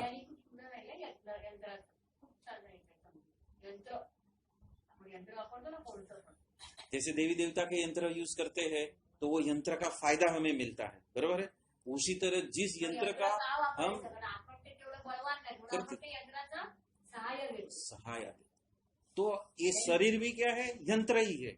लेकिन ये शरीर यंत्र में जो विलन बना है ना, उसी विलन का नीति नियम में हम उपयोग करेंगे, इस गुणातीत सत्पुरुष के संबंध का इस्तेमाल करेंगे, तो वही मन बुद्धि, वही चित्त, वही मलिन चित्त। हमने देखा था 8 प्रकार के चित्त है, उसमें से शून्य चित्त में जाना है। तो यदि हम वो चित्त को शून्य करने में सफल हो गए, मतलब कि वो यंत्र की जो कड़ है, जो चाबी है, वो उसने हमने प्रेस कर दी, तो क्या होएगा, शरीर यंत्र का सबसे ज्यादा से ज्यादा फायदा हम उठा पाएंगे। और वही क्या है, गोपी की अवस्था, निर्दोषता की अवस्था। सब में उन्होंने निर्दोषता देखी, कृष्ण जैसे हैं वैसे स्वीकार कर लिया कि हाँ यही भगवान है, कोई प्रतिप्रश्न ही नहीं, कोई संकल्प विकल्प ही नहीं, बस वही अंदर हृदय में एक बार हो गया कि हाँ यही भगवान है। तो उसके सामने कभी प्रतिप्रश्न नहीं किया, कभी उसके ऊपर शंका कुशंका नहीं लाई। जब हमारा ही चित्त हमारे ही गुरु के ऊपर, या तो सिखावनी के ऊपर, या तो हमारी परिस्थिति के ऊपर हम शंका कुशंका करते हैं, अरे मेरे साथ में इतने जगत के दाता, जगत के कर्ता हर्ता मेरे साथ में, मेरी स्थिति ऐसी कैसी, तो हमने कर्ता हर्ता नहीं माना, हमने खुद ने उसको रिजेक्ट कर दिया। मेरी स्थिति ऐसी कैसी, उसके पीछे किसका हाथ है, उसका ही हाथ है, पूर्ण पुरुषोत्तम का ही हाथ है, हमें जो प्रकट और प्रत्यक्ष मिले है उसका ही हाथ है। लेकिन हमें वो चाबी, वो यंत्र की चाबी यूज करना नहीं आती, उसके वजह से वो क्या होते हैं, वो विलन बन के सामने आ जाते हैं। हमें बहुत बड़ा गढ़ सामने दिखता है, करे ये गढ़ है जिसकी वजह से हम उसको पार नहीं कर सकते, नहीं, उसका चाबी चलाना सीख लो। जिस वक्त आपने उस यंत्र की चाबी चलाना सीख ली ना, तो यही यंत्र तुम्हें जीते जी ब्रह्मरूप भी बना देगा और पूर्ण पुरुषोत्तम का साक्षात्कार भी यहां ही करवा देगा। आप जहां हो वहां पे करवा देगा। आपका चित्त क्या हो जाना चाहिए, शून्य हो जाना चाहिए। जैसे 8 चित्त की बात की थी, वो 8 चित्त का यदि हमें ज्ञान हो जाए तो हम उस शून्य चित्त में जाने के लिए हम कोशिश करेंगे। और जब हम कोशिश करेंगे, वो यंत्र का इस्तेमाल कर लेंगे, उस चाबी का इस्तेमाल कर लेंगे, तो क्या होएगा, हम निर्दोषता में प्रवेश कर जाएंगे और हम सुपात्र बन जाएंगे। आज तलक जो कुपात्र था, आज तलक जो विलन बन के खड़ा था, वही विलन हमारा क्या बन जाएगा, हीरो बन जाएगा। और वही चाबी का इस्तेमाल करके हम पूर्ण पुरुषोत्तम स्वामीनारायण भगवान हमारे अंदर ऐसे साक्षात मौजूद है। सत्पुरुष क्या बोलते हैं, अक्षरधाम यही है, हमारे साथ में ही है। इसका अनुभव उन्होंने मुझे करा दिया। जिग्नाबेन पटेल के घर में महापूजा चालू थी और साक्षात भगवान हाजरा हजूर है, हमारा अन्न ग्रहण करते हैं, हमारी बातें सुनते हैं, हमारे संकल्प सुनते हैं, हमारे साथ में साक्षात मौजूद है। दिनकर भाई, भरत भाई के साथ में साक्षात वो पूर्ण पुरुषोत्तम मौजूद है, उसका अनुभव हमें करा सकते हैं। हमारे में कुछ खोट है, हमें ये शरीर यंत्र का इस्तेमाल नहीं आता। जिस दिन वो इस्तेमाल आ जाएगा उस दिन हमारी भी स्पीड बन जाएगी, रॉकेट स्पीड हो जाएगी। खाली रॉकेट में बैठने का आना चाहिए, वेटलेस होके। रॉकेट में क्या होता है, हमारा शरीर क्या हवा में उड़ता है ना रॉकेट के अंदर, देखा होगा, किसी ने वीडियो देखा होगा। रॉकेट में हम चल नहीं सकते, वहां पर ग्रेविटेशनल फोर्स काम नहीं करता, हमारे शरीर का वजन का काम नहीं चलता, हम हवा में अधर उड़ते हैं। तो वो क्या है, भार रहित जीना। हम भार लेके बैठे हैं ना, मेरा कौन करेगा, मेरा उद्धार कभी होएगा, मेरे को पूर्ण पुरुषोत्तम मिले है तो मुझे प्रमोशन कभी मिलेगा। अरे प्रमोशन लेने के लिए आए हैं हम किसके लिए आए हैं, हमें क्या मिला है। यदि हमें क्या मिला है उसका हमें भावना, हमारी भावना सतर्क हो जाएगी, हम सजग हो जाएंगे, तो क्या होएगा, यही चीज, यही विलन हमारे लिए की का काम करेंगे, चाबी का काम करेंगे। हमें केजी लेवल से सेकंड लेवल में लेके जाएंगे, ग्रेजुएट लेवल में एंट्री हमारी हो जाएगी। हम सुपात्रता के लेन में हम घुस जाएंगे। हम चलने के, पैदल चलने के बजाय हम कहां पे चले जाएंगे, रॉकेट में चले जाएंगे। क्योंकि क्या किया कि हर प्रसंग में रॉकेट स्पीड से जा सकते हैं। उनकी स्पीड क्या है, रॉकेट की स्पीड क्या है, उस स्पीड से हम अक्षरधाम पे पहुंच सकते हैं। हम सुपात्र बन गए तो हमें यहाँ पे अक्षरधाम दिख सकता है, हमें वो आनंद सागर का अनुभव यहाँ पे हो सकता है। और वो हुआ है, सभी को हुआ है। अश्विन भाई है, हरचंद भाई है, हमारे सामने है, राजू भाई भट्ट है, राजू भाई ठक्कर है, कितने सारे लोग हैं, ये बहनें हैं जिन्होंने भगवा धारण किया है। वो सारी बहनों ने वो चीज का अनुभव किया है, साक्षात किया है। वो मूर्ति लेके घूम रहे हैं, उनको मूर्ति का दर्शन है अपने अंदर। वो तो बोलते नहीं है, बाकी वो सबके अंदर वो मूर्तियां मौजूद है, साक्षात हाजरा हजूर है। जब मैं फर्स्ट टाइम वो 2012 में पारायण रखा था अधिक मास का, तब मैं गया, उन्होंने बुलाया था, करीब 6 बजे चालू होता था, जल्दी चालू होता था ना, 6 बजे पारायण चालू होता था 3 घंटे का। तो सबसे पहले मेरी मुलाकात हुई उनसे, जयू बहन से मुलाकात हुई। उन्होंने मेरा नाम वगैरह पूछा, कहाँ से आए हो, क्या हो, वो सब पूछा। वो पूछ रहे थे, उसी वक्त उनके हृदयाकाश में से एक मूर्ति उठी, और वो मूर्ति एग्जैक्टली जो ऊपर फर्स्ट फ्लोर पे मूर्ति थी ना, वैसी मूर्ति थी, तेजू में, प्रकाश में। बोला ये कुछ अलग है, ये भगवान ने मुझे अनुग्रह करके ये दर्शन दिलाया है कि यहाँ पे जिसने ये साधुता ग्रहण की है वो हमको ध्याके कितने लेवल पे पहुंचे है। तो उससे 3 मीनिंग निकलता है कि ये दर्शन भगवान ने मुझे पहले ही दिन, पारायण के पहले ही दिन क्यों कराया।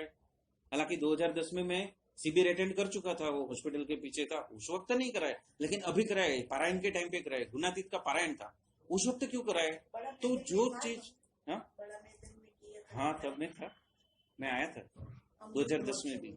हाँ अमृत महोत्सव नहीं, 2010 का जो मैत्री मिलन महोत्सव, उसमें मैं आया था।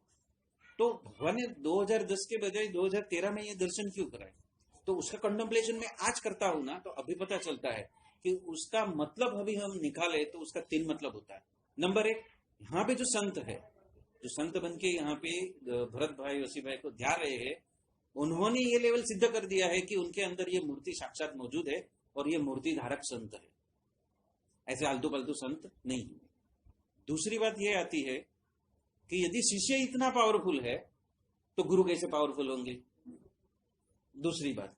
और तीसरी बात, मैं जिस साधना करने के लिए आया हूं उसका मेरा लक्ष्य क्या होना चाहिए, मूर्ति को सिद्ध करना। हम समझ नहीं सकते, ये समझ कभी आई, अभी आई। वो रसघन मूर्ति का कंटेम्पलेशन किया ना, यंत्र का कंटेम्पलेशन किया ना, यंत्र का, उसमें से आया कि यदि महाराज ने अनुग्रह करके यदि उनके अंदर मुझे ये मूर्ति के दर्शन करवाए हैं तो उसका मीनिंग क्या हुआ। साकार ब्रह्म सामने हैं जो पूर्ण पुरुषोत्तम को दे सकते हैं, ऐसे सत्पुरुष हमें मिले हैं कि उनके साथ में संबंध बनाने के वजह से, उनके शिष्य बनने के वजह से मुझे क्या प्राप्त होएगा और मेरा क्या लक्ष्य, इधर आके क्या लक्ष्य होना चाहिए। तो मुझे भी लक्ष्य दे दिया ना, समझा कभी 2019 में रसघन मूर्ति का कंटेम्पलेशन किया तभी, तो चिंतन मनन करने से ही ये बात हमारे जीव में आती है, हमारा बुद्धि योग बनता है, हम सुपात्र बनते हैं।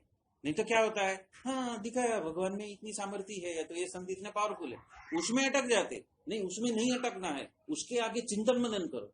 भगवान ने इस वक्त मुझे ये दर्शन क्यों करवाए, उसकी वजह क्या थी?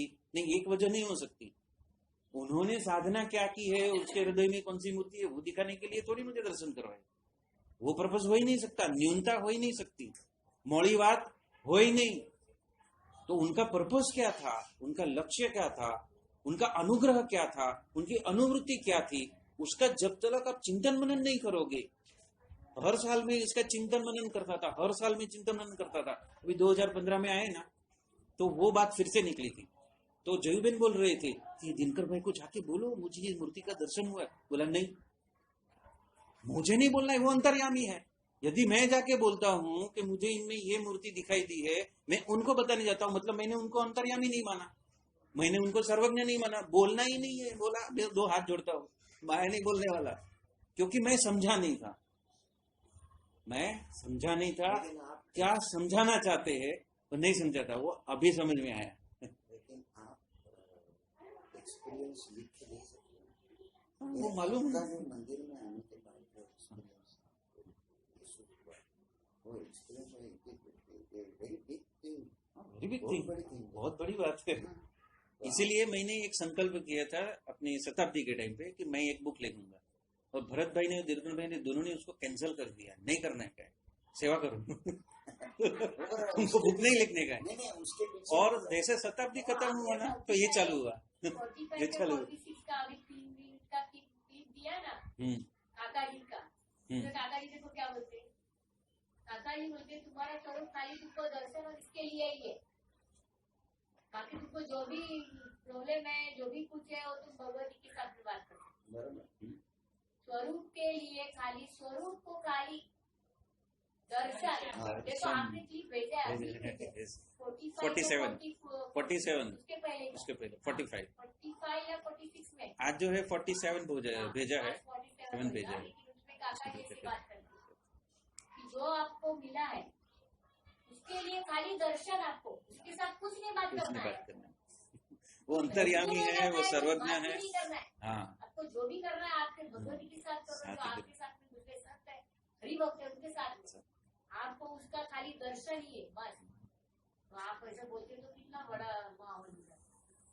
माहौल यानी क्या हो, हम समझते हैं वो वहाँ ये अंतर्यामी ऐसे बोलते हैं, लेकिन बाद में हम लोग ही बोलते तो फिर वो क्या बोलेंगे, हमको क्या समझा, कुछ नहीं समझे। मतलब एक बार बोलते, टेस्टिंग करते हैं, एक बार दूसरी बोलते। देखो भरत भाई के अनुग्रह से वो दर्शन हुआ, बरोबर है, वो भी चुप रहे, मैं भी चुप रहा, डेस्टिनेशन मिल गया। मैं उसके पाथ पे चलते गया। वसी भाई ने क्या बोला 1 साल के बाद भी, कि आप सेवा ऐसी करो कि आपकी सेवा ही बोले कि आप कौन हो, बरोबर है, बाकी कुछ बोलने की जरूरत नहीं। तो वहां से लिप्स बंद।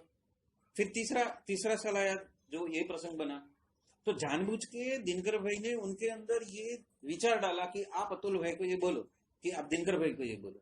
ऐसा नहीं कि उनको मालूम नहीं है, उनको मालूम है। ये टेस्टिंग मेरी हो गई, सडन टेस्टिंग। बोलते हैं ना कि हमने यहाँ पे जो जन्म लिया है ना, टेस्ट देने के लिए ही दिया है, तो कभी भी टेस्ट चालू हो जाएगी, कभी भी इसका परिणाम आएगा। तो जब मैं चुप रहा ना, जयू बहन के बोलने के बावजूद मैं चुप रहा ना, तब दिनकर भाई खुश हो गए। भरत भाई बोलते हैं कि हर एक जीव हमारे पास में जो भी जीव आता है, जितना भी स्टडी करके आता है ना, हम तो बैटल में ही खड़े हैं। उनको तो वो क्वेश्चन का जरूरत प्रश्न ही नहीं है, उनको ढूंढना नहीं है, सिलेबस खोजने नहीं है, अभी ये जीव आए इसका खोज, ऐसा नहीं है। बस वो ब्राह्मी शक्ति कार्य करती ही है, करती है। अब कहाँ पे भी हो, एक बार ब्रह्म संबंध ले लिया बस चालू। तो हम लोग जब एंटर होते हैं मंदिर में और बड़े भाई सामने है, तो बड़े भाई आप देखने का कि आपने कितना कुछ गड़बड़ किया है, वो आपसे ही बताएंगे आपको। और जब ये अपना गड़बड़ है ना, तो देखने का ही नहीं। गड़बड़ किया है मालूम है, गड़बड़ करके ही गए। थोड़े टाइम के बाद में उनको एक्सप्रेस कर रहे कि हाँ मैंने ये तो किया है, मुझे मालूम है गड़बड़िया हूँ, गड़बड़िया हूँ। लेकिन अभी फिर वो बहुत टाइम के बाद में आपको देखेंगे, हाँ ये तो देखेगी देखेंगे नहीं, नहीं। तो कितना भी दृष्टि देंगे किसी देखो को। उसको कुछ बोलो, लेकिन जब हमको हम प्रेयर करते हैं, जब प्रार्थना करते हैं कि भाई हमने फिर गड़बड़ की, कभी वरुण भाई देखते हैं। तो मेरा ये खुद का हर दिन का मेरा, जब भी मैं जाती हूँ मेरा वो ये है ही, तो जब भी आपको मालूम है आज तो मेरा गड़बड़ हो गया, गड़बड़ हो गया, भरत भाई को आप मिलने गड़बड़ जाएंगे, हो गया, लेकिन उनकी आज्ञा क्या है? भरत भाई आपको मिलने जाएगा, भरत भाई से आप मिलने जाएंगे, भरत भाई अरे किधर कभी निकल जाएंगे कुछ पता नहीं। समझ अभी लेगा। हाँ, अभी इधर से अभी गायब हो गए, मेरे कैसे किधर गए? आज कुछ हमारे से गड़बड़ हो गया। वो तो होता ही है, वो समझते ही है। जैसा हम लोग कैसा मानते हैं कि चलो अपने घर में जब भी जाते हैं, फिर ओंकार भी आता है, मेरे को देखते हैं, माँ कैसा है, ठीक है माँ, समूह कैसा है, ठीक है, फिर वो अंदर चला जाएगा। ऐसा ही है, यदि हम लोग उनके पास जाते हैं तो वो भी एक माँ ही है ना, वो क्या बोलते हैं, ब्रह्म इसमें की माँ है, माई है, तो हम लोग संत जब माई जाते है। हैं तो हम लोग देखते हैं संत माई है अपना ना। कुछ ठीक है, तो मतलब एकदम प्रसन्न दिखेंगे, जो भी है वो अपने को दिखेगा, अपने को मालूम है आज तो गड़बड़ है ही, सुबह से ही गड़बड़ है। फिर जाके फिर माफी मांगे, ये महाराज अभी देखो, अभी कुछ तो करो। अभी ये जो लास्ट टाइम का जो सत्संग हुआ था ना, वो घर पे गया, देरी हुआ था, खाना भी ना खाया, फिर थोड़ा न्यूज देखा, फिर ऊपर घर में सोने को गया, तो पहले तो एक लेक्चर सुना, लेक्चर सुनने के बाद में जो यहाँ पे रिकॉर्ड हुआ था उसको सुना, उसको सुन के चिंतन मन में इतना गया, सुबह 4 बज गया, उसके बाद में सोया, और जैसे सुबह उठा ना, ये सारा चीज सामने आ गया कि यंत्र क्या है, यंत्र की कड़ कहाँ पे है, कौन सी स्विच को आपको ऑन करना है, और उसके वजह से ये शरीर यंत्र आपको कहाँ लेके जा सकता है। यंत्र की बात कर ली, हमें चाबी दे दी, अभी ढूंढना हमें है उसका आगे का पार्ट क्या है, पार्ट 1 दे दिया, पार्ट दे के चले गए अमेरिका, मैं जाता हूँ बाय बाय। तो पार्ट 2 दे के गए हमें, और वही पार्ट 2 यहाँ पे लिखा है, मैं बोला पढ़ो कि पार्ट 1 वो दे के गए, अभी वो यंत्र की बात करके गए, तो ये भी तो यंत्र है, इसमें भी तो चाबियां है, और वो देके गए हैं। पढ़ने की देरी है, समझने की देरी है, चिंतन मनन की देरी है। जिस वक्त वो झपकारा होएगा ना, वो बोलते हैं ना, वो बिजली के झपकारे में वो मोती को पिरा लो, बस यही मोती पिराने का है। जब छिप होता है ना, छिप में मोती कभी बनती है कि छिप होती है समुद्र के एकदम नीचे के लेवल में होती है, तल में होता है। जब वो बारिश होती है और वो नक्षत्र आता है, तो वो सारी छिप संकल्प करके, हाँ स्वाति नक्षत्र अनमोल होता है, लेकिन उसके लिए शक्ति का नाम रखा है। अच्छा अच्छा अच्छा, उसके लिए अरे बाप रे, जन्म में वो टाइम में वो आई। अच्छा अच्छा, मेरे पिताजी बोले कि ये नक्षत्र होता है ना, तो इसके लिए उसको स्वाति नाम रखा है, तो मालूम नहीं रहेगा क्या अर्थ है। अनमोल होती है, अनमोल, अनमोल अनमोल, हीरे मोती और माणिक मतलब हीरे से भी आगे, डायमंड से भी आगे।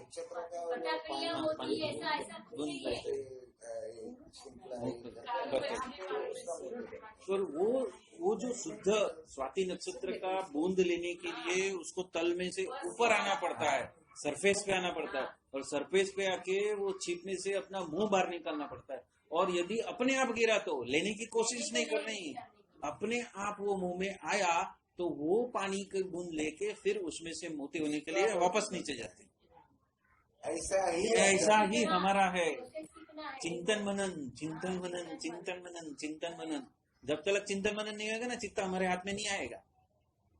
जैसे शून्य चित्त होना है ना, तो इसके लिए प्रायश्चित रूपी प्रार्थना करनी है। प्रायश्चित रूपी प्रार्थना करोगे मतलब अपने फॉल्ट ढूंढोगे, अपने फॉल्ट ढूंढोगे तो हमारा चित्त आज कहाँ पे कौन सी गलियों में गया, रेलवे ट्रैक में से कहाँ से नीचे उतर गया और रोड पे चलना चालू कर दिया, और हमें खुद को पता चलेगा आज मैंने कहाँ ट्रैक छोड़ दिया। जाना था जापान, पहुंच गए चीन। शक्ति कौन सी है? काका जी ने बोला था ना, ये शक्ति कौन सी है? यदि आपका गवर्नर जो है, आपके अंदर का मन बुद्धि का गवर्नर इधर से उधर हो गया ना, ट्रैक चेंज कर दिया ना, तो जापान जाना होगा तो जापान के बजाय चीन पहुंच जाओगे। इतना पावर है। पावर कितना है? संकल्प का पावर इतना जबरदस्त पावर है। और वो पावर को यदि आपको संभालने नहीं आया, वो कल को आपको प्रेस करने को नहीं आया और गलत दिशा में चले गए, तो वापस उल्टा रिवर्स जर्नी करना पड़ेगा। उसके लिए क्या दिया? प्रायश्चित रूपी प्रार्थना। तो रात को करना ही है कि भाई मैं गलत जगह पे न चला जाऊं। और दूसरी बात ये भी है कि सपनों में भी, सुसुप्ति में भी मैं ऐसे कर्म न कर बैठूं जो मुझे होश में भी नहीं करना है। चारों लेवल का, जागृत, स्वप्न, सुसुप्ति और तुर्य अवस्था। और वो तो बोलते हैं कि तुर्यातीत अवस्था है, ऐसे गुणातीत संत बैठे हैं तो आपकी तुर्य अवस्था की बात करते हैं ना, ऐसे पैर में घिस डालेंगे तुर्य अवस्था, ऐसे सब खत्म, सीधा ब्रह्मरूप। ऐसा किसने बोला? रक्तचंद्र कि इधर बैठे है वो कौन है? वो तेरी तुर्य स्थित, तुर्य अवस्था कुछ नहीं, इधर कुछ नहीं, तुर्यातीत कुछ नहीं।